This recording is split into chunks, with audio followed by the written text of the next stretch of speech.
விடிய காலைல 6 மணிக்கெலாம் எழுந்திரிச்சிட்டேன். ஏன்னா மார்னிங் டே டியூட்டி கிளம்புறதுக்காக சீக்கிரமாக எழுந்திரிச்சிட்டேன். நேற்று நைட்டு சரியான மழை வேறு. மழை பெஞ்சதுனால ரோட்டில் ஃபுல்லாக சரியான தண்ணி. அப்படியே பொறுமையாக நடக்க ஆரம்பிச்சிட்டேன். நம்ம பக்கத்தில் உள்ள டீ கடைக்கு டிப்டாப் டீ கடைக்கு கிளம்பிட்டேன். டீ கடைக்கு போய்ட்டு ஒரு டீ ஒன்று சாப்பிட்டுட்டு அப்படியே கிளம்பிட்டேன். மறுபடியும் மீண்டும் ரோட்டில் நடந்து ரூமுக்கு பொறுமையாக போயிட்டேன். நேற்று நைட்டு துவைச்சி போட்ட துணி எடுக்கலான்னு பார்த்தா சரியான மழைன்றனால துணி ஈரமாகவே இருந்தது. உடனே குளிக்க கிளம்பிட்டேன்.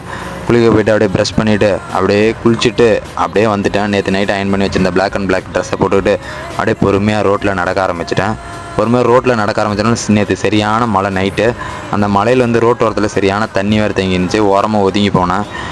ஏன்னா நிறைய வண்டி வந்து தண்ணி அடிச்சு விட்டு போயிடுவாங்க நம்ம சட்டை மேலே. இன்றைக்கும் மழை வர மாதிரி தான் இருக்குது. கொஞ்சம் மேகமூட்டமோட தான் இருக்குது. காலையிலே தூறல் வேறு போடுது. கொடை வேறு எடுத்துகிட்டு வரவே இல்லை.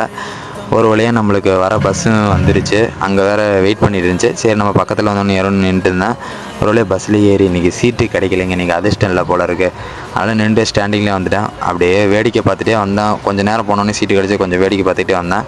ஒரு வழியாக நம்ம பஸ் ஸ்டாப்பும் வந்துட்டோம். பஸ் ஸ்டாப்லேருந்து அப்படியே இறங்கி பஸ்ஸு வரதுக்காக வெயிட் பண்ணேன். உட்காந்துருந்தேன். இன்றைக்கி பிளாக் அண்ட் பிளாக் ட்ரெஸ்ஸு எப்படி இருக்குன்னு சொல்லி மறக்காமல் கமெண்ட் பண்ணுங்கள். அவ்வளோதாங்க இன்றைக்கி டே இது. Bye take care. நெக்ஸ்ட் வீடியோவில் பார்ப்போம். வீடியோ பிடிச்சா மறக்காமல் லைக் பண்ணுங்கள். நம்ம